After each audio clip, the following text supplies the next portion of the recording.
we're growing up a little bit and we're starting to say we need to be more ethical and responsible. We've been doing this since day one. And it starts not only from the seed, but all the way through to the finished oil and the formulation itself and everywhere in between. And it comes down to the claims and ethics. See, this is what paves a brand and its future, not just a few dollars to line your pockets. That's not what this is about. We're looking in the future, and we're well poised, not only with the team, but our compliance portfolio to make that happen. From MJ Bulls Media, it's the Raising Cannabis Capital Show.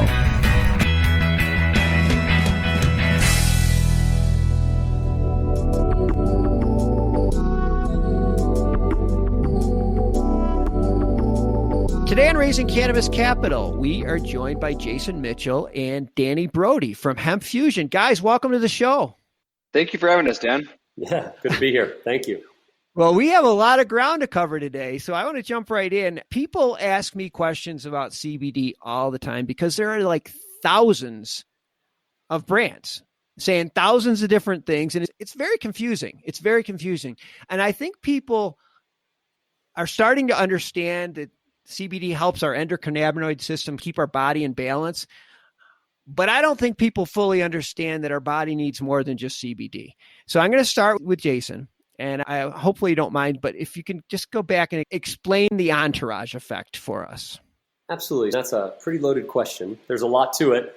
And I still think that the research is evolving and truly understanding what all of these other things do. But when you look at some of the beginning research on cannabis and hemp specifically, the two most notable cannabinoids are THC and CBD, and that's what created a lot of this craze and the excitement. And so it's not a big surprise, being as abundant as CBD is in this plant, that people focused on that one cannabinoid. However, what more researchers are seeing now, when they discovered the endocannabinoid system, they discovered that there are these different receptors that are located throughout the entire body.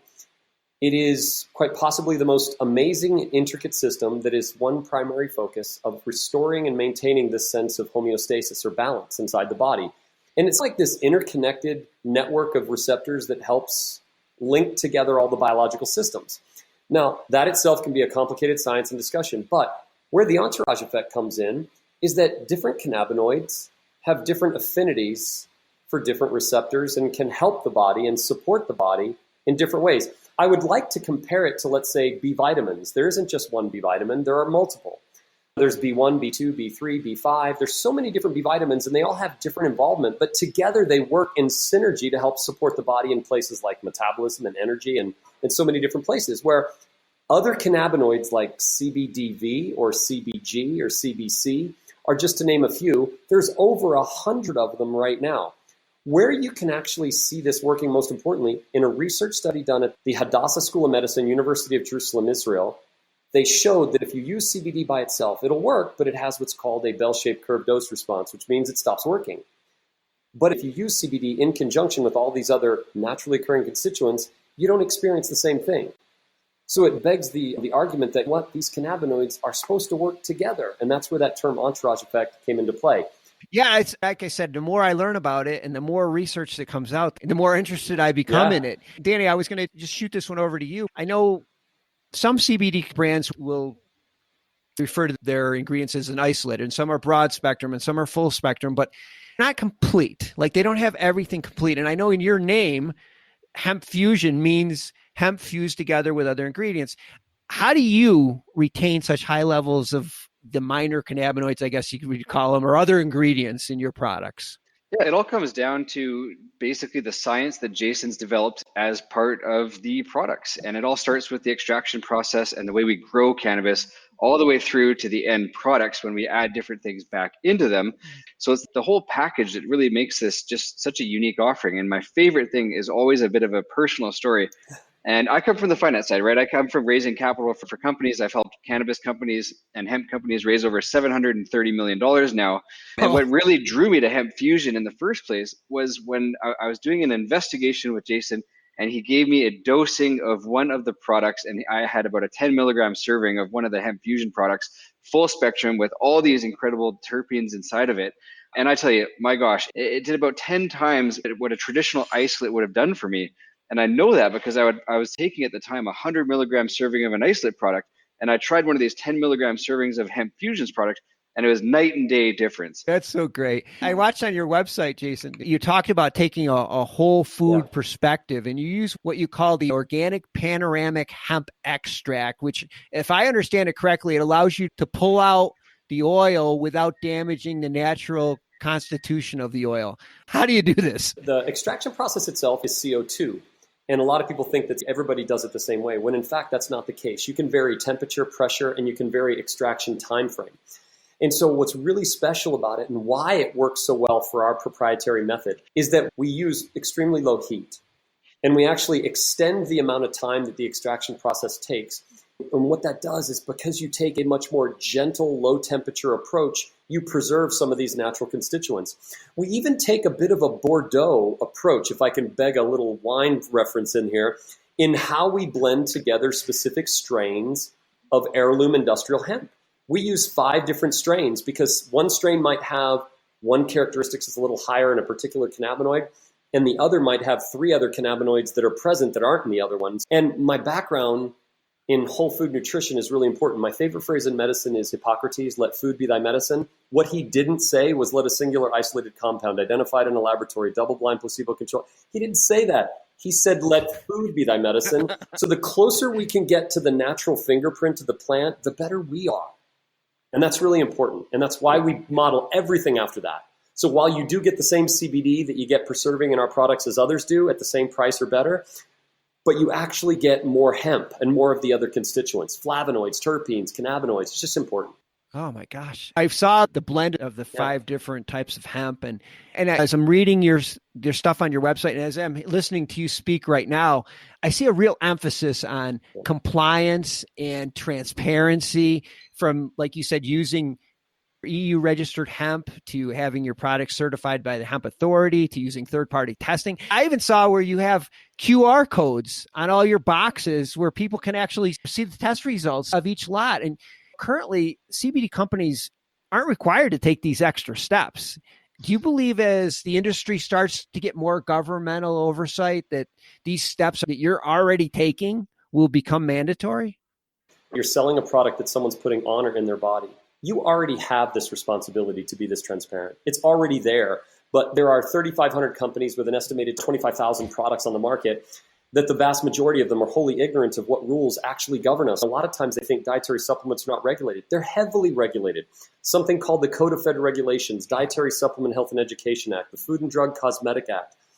The FDA does require the burden to be on us to prove that what we're selling is safe. We've already done the toxicology studies to verify both topical and ingestible. We've done outside human observational studies, the largest of its kind, by the way, affiliated with ValidCare, to show that this is safe for human consumption. It's our responsibility to do this. And there used to be the CBD 1.0. That was the Wild West, where we're maturing now, where I'd say we're going through CBD puberty, where we're growing up a little bit, and we're starting to say we need to be more ethical and responsible. We've been doing this since day one. And it starts not only from the seed, but all the way through to the finished oil and the formulation itself and everywhere in between. And it comes down to the claims and ethics. See, this is what paves a brand and its future, not just a few dollars to line your pockets. That's not what this is about. We're looking in the future, and we're well poised, not only with the team, but our compliance portfolio to make that happen.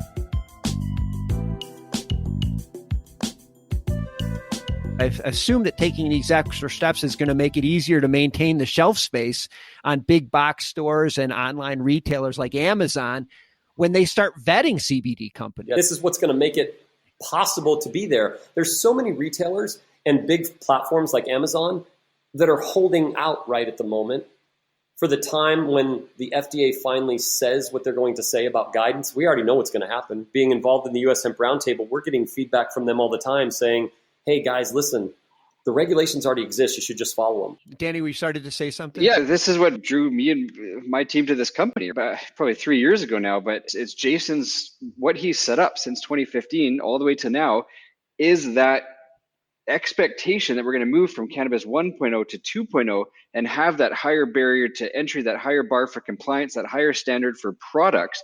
Because at the end of the day, like Jason said, you're putting these products in your body. We have a duty to the consumer to do what's right and give them a product that is proper. We're not cutting corners.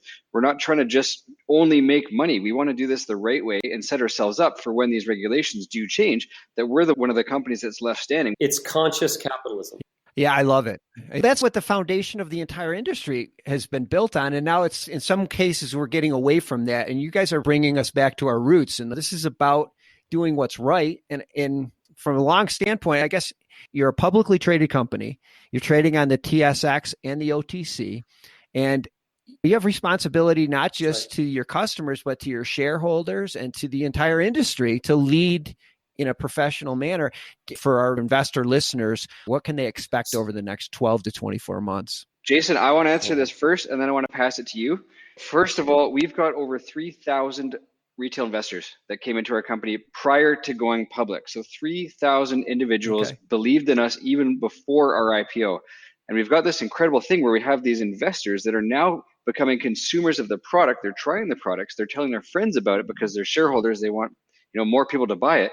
So we have this army of retail investors that now support the company and have this really unique synergy with consumers and shareholders. That kind of philosophy drives all aspects of the business. What do we expect over the next 12 to 24 months? Now, we obviously can't give guidance. We can't do future-looking things, but one of the things that was really important to me is that if we were going to go public and we were going to be responsible to our shareholders, responsible operators, that we were willing to focus on doing it right, not always right away. And that's a very key piece. And I jokingly tell this on a lot of shows that if patience was a currency, I'd be a billionaire. But so we patiently focus on the industry and look at it and say, okay, this is where it's heading. So we broke it into a 5-channel strategy. And the 5-channel strategy is where we started. The ethos, the beginning was in the natural products industry, not as high of a bar entry. They're very open, very liberal about what they actually embrace. Then going into the food, drug, and mass big box retailers, they're far more conservative. They have a tremendously high interest, but a low threshold for risk. And having a risk-averse regulatory portfolio, the way that we've built it, second to nobody in the industry, makes us a really wonderful, attractive partner for a lot of retailers. In fact, the 5th largest food, drug, and mass grocery retailer launched with us this past year during COVID. They launched us into 800 stores as a part of a set. And we are now currently the number 1 selling in units and dollars, both out of 14 different brands and 50 products. And it's because we have the right products at the right time, at the right price, with the right messaging. Now, going from there, we're looking at Doctor Practitioner, which we've signed and fully executed an amazing agreement with Full Script Natural Partners to access the Doctor Practitioner space. In convenience, we have the largest brokerage, Crossmark, that is helping to represent our access into there responsibly, ethically, and properly with the right products at the right price. Our biggest investment, though, and the biggest thing that you'll see with us is our investment significantly into digital, into online, because we know that in CBD, more than half of the business is happening online. And we are making our most significant investment there because we don't want to miss the direct-to-consumer purchases. Bricks and mortars are our baby. We love it. We're supporting it. Sprouts Farmers Market, all these people that are behind us, we love them and we'll always support them. But reaching people, especially during the past year when people's habits are probably going to change a little bit for a while, we want to make sure that we can reach them too. And so we have a very significant investment there. Now, going outside the domestic framework, we are going international too and doing it responsibly there with the right regulations. In fact, we're making our first jump on both hemp-fusion and Probulin into Ireland with the full acknowledgement of the Food Safety Authority of Ireland with the properly EU-compliant labels. And what's also neat is Probulin, as our Trojan horse, is already in several other international destinations such as South Korea, soon to be India, and also the UAE, which we're a very prominent probiotic brand over there, just to name a few. So we've got a really important annual operating plan strategy with a 5-channel plus the international focus on how we're going to execute. So very excited about this. What a tight strategy. Very well thought out. And we'll have the links to Hemp Fusion in the show notes, including their stock symbols. And so if you want to learn more about Hemp Fusion or CBD, check out the videos on their website. Super informative videos. Jason, you did a great job on those videos, by the way. Yeah, and you can also purchase their products right on their websites. Guys, I wish we had more time. Thank you very much, Dan, for having us. We really appreciate it. Thank you.